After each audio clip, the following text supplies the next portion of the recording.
ಪಾಲಕ್ ಕಿಚಡಿ ಮಾಡುವ ವಿಧಾನ. ಅರ್ಧ ಗ್ಲಾಸ್ ಅಕ್ಕಿ ಹಾಕೊಳ್ಳಿ, ಅರ್ಧ ಗ್ಲಾಸ್ ಹೆಸರುಬೇಳೆ, ಅರ್ಧ ಗ್ಲಾಸ್ ತೊಗರಿಬೇಳೆ. ಇದನ್ನ ಒಂದು 2 ಸಲ ತೊಳ್ಕೊಂಡು ಒಂದು ಕುಕ್ಕರ್ಗೆ ಹಾಕೊಳ್ಳಿ. ಒಂದು ಚಿಟಿಕೆ ಅರಿಶಿನ, ಒಂಚೂರು ಉಪ್ಪು, 1 ಗ್ಲಾಸ್ ನೀರು ಹಾಕೊಂಡು 2 ವಿಜಿಲ್ ಕೂಗಿಸ್ಕೊಳ್ರಿ. ಒಂದು ಬಾಣಲೆಯಲ್ಲಿ 1 ಗ್ಲಾಸ್ ನೀರು ಹಾಕೊಳ್ಳಿ. ತೊಳೆದಿಟ್ಟಿರೋ 1 ಕಟ್ಟು ಪಾಲಕ್ನ ಅದರೊಳಗಡೆ ಹಾಕಿ 1-2 ನಿಮಿಷ ಬೇಯಿಸ್ಕೊಳ್ಳಿ. ಈ ಥರ ನೀರಿಂದ ತೆಗೆದು ಬೌಲ್ಗೆ ಹಾಕೊಂಡು ಬ್ಲೆಂಡ್ ಮಾಡ್ಕೊಳ್ಳಿ. ಇದನ್ನ ಇವಾಗ ಒಗ್ಗರಣೆ ರೆಡಿ ಮಾಡ್ಕೊಳ್ಳೋಣ ಬನ್ನಿ. ಒಂದು ಬಾಣಲೆಯಲ್ಲಿ 1 ಸ್ಪೂನ್ ಎಣ್ಣೆ ಹಾಕ್ಕೊಳ್ಳಿ. ಅದು ಎಣ್ಣೆ ಬಿಸಿ ಆದಮೇಲೆ ಸ್ವಲ್ಪ ಜೀರಿಗೆ, ಸ್ವಲ್ಪ ಇಂಗು, 2 ಒಣಮೆಣಸಿನ್ಕಾಯಿ ಹಾಕ್ಕೊಳ್ಳಿ. ಮೆಣಸಿನ್ಕಾಯಿ ಬೆಳ್ಳುಳ್ಳಿ ಪೇಸ್ಟ್ ಹಾಕ್ಕೊಳ್ಳಿ. ಆಮೇಲೆ ಕ್ಯಾಪ್ಸಿಕಮ್ ಹಾಕ್ಕೊಳ್ಳಿ 1 ಫುಲ್ಲು. ಚೆನ್ನಾಗಿ ಫ್ರೈ ಮಾಡ್ಕೊಳ್ಳಿ. ಇದನ್ನ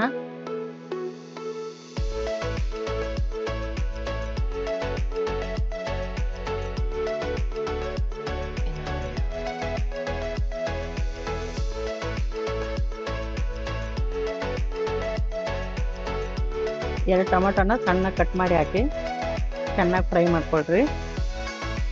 ಫ್ರೈ ಆದಮೇಲೆ ಅಚ್ಕಾರದ ಪುಡಿ 1 ಸ್ಪೂನು, ಅರಿಶಿನ 1 ಸ್ಪೂನು, ಜೀರಿಗೆ ಪುಡಿ 1 ಸ್ಪೂನು, ಗರಂ ಮಸಾಲ 1 ಸ್ಪೂನು, ರುಚಿಗೆ ತಕ್ಕಷ್ಟು ಉಪ್ಪು ಹಾಕಿ ಹಾಕ್ಬಿಟ್ಟು ಚೆನ್ನಾಗಿ ಫ್ರೈ ಮಾಡ್ಕೊಳ್ರಿ.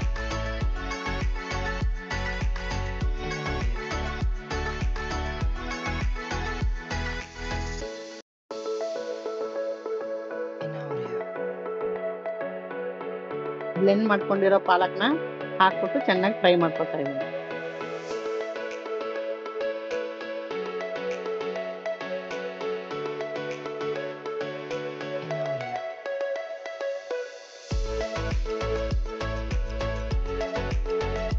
ಬೇಯಿಸಿರೋ ಬೇಳೆ ಅನ್ನನ ಮಸಾಲೆಗೆ ಹಾಕ್ಕೊಂಡು ಚೆನ್ನಾಗಿ ಮಿಕ್ಸ್ ಮಾಡ್ಕೊತೀನಿ.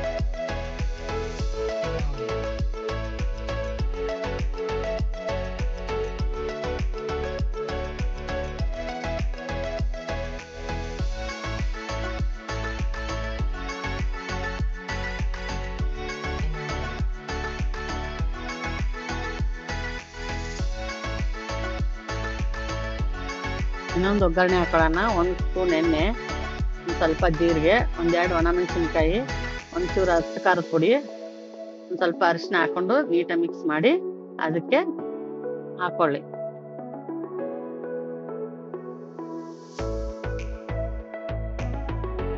ಕೊತ್ತಂಬರಿ ಸೊಪ್ಪು ಹಾಕೊಂಡು ಸರ್ವ್ ಮಾಡಿಕೊಡ್ರಿ. ಇವಾಗ ಪಾಲಕ್ ಕಿಚಡಿ ರೆಡಿಯಾಗಿದೆ. ವಿಡಿಯೋ ಇಷ್ಟ ಆಗಿದ್ರೆ ಲೈಕ್ ಮಾಡಿ, ಶೇರ್ ಮಾಡಿ, ಕಮೆಂಟ್ ಮಾಡಿ, ಸಬ್ಸ್ಕ್ರೈಬ್ ಮಾಡಿ.